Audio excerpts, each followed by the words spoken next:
De toutes les espèces de requins, il est le plus gros, le plus grand et sans doute le plus fascinant. Le requin-baleine peut mesurer jusqu'à 20 mètres de long et peser plus de 10 tonnes. Une silhouette massive, un animal majestueux, devenu dans le sud des Philippines une attraction touristique. À quelques mètres à peine de la plage d'Oslob, environ 1300 personnes viennent l'observer chaque jour, nager à ses côtés, s'en approcher au maximum, le photographier. Le requin-baleine est totalement inoffensif pour l'homme. On a pu s'approcher très près, ça valait vraiment le coup. J'en ai touché un, il était juste en dessous, je ne l'avais pas vu. Si les requins-baleines sont ici si nombreux, prêts à satisfaire la curiosité des touristes, c'est parce que chaque jour, avant l'aube, des hommes se livrent à un curieux manège. Tiens ça. Depuis 10 ans, des équipes sont chargées la nuit de les appâter pour les attirer près des côtes. Voilà les petites crevettes qu'on va donner aux requins-baleines. Sans ce nourrissage, jamais cet animal qui migre normalement sur des milliers de kilomètres ne resterait dans cette baie si longtemps. Là, il y en a un. Ils sont comme des petits chiens. Ils vont là où on leur lance de la nourriture. Encouragée par les autorités locales, cette activité a permis à cette baie d'afficher la plus forte concentration de requins-baleines au monde.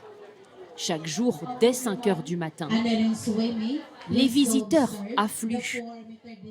Pour s'approcher de l'animal, ils doivent acheter un ticket d'entrée, 17 € l'unité.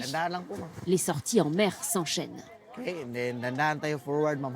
Marielle Cazonne, l'un des 180 bateliers du site, se réjouit de la présence des touristes.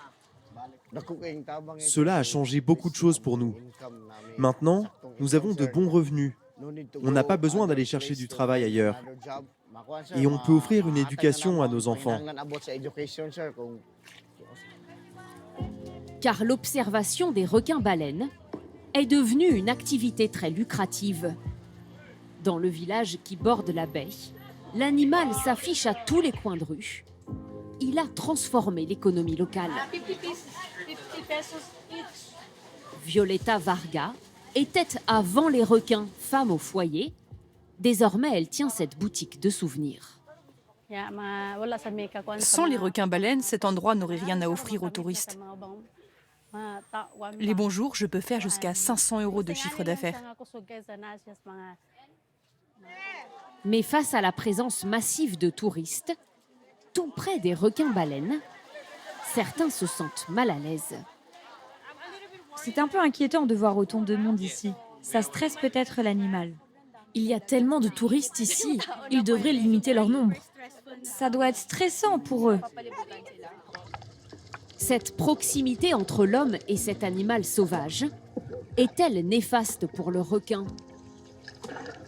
Parce qu'ils se frottent contre la coque des embarcations qui les nourrissent, certains développent des infections.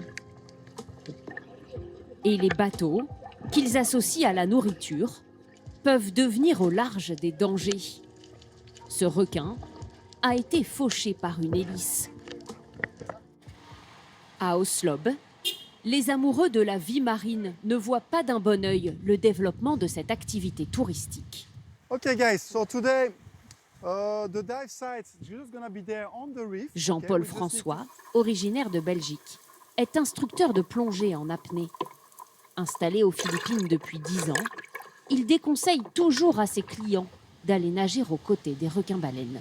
C'est des animaux sauvages, donc ils ne sont pas destinés à ce qu'on leur donne à manger en surface et à ce qu'ils suivent des bateaux comme des toutous à qui on donne à manger.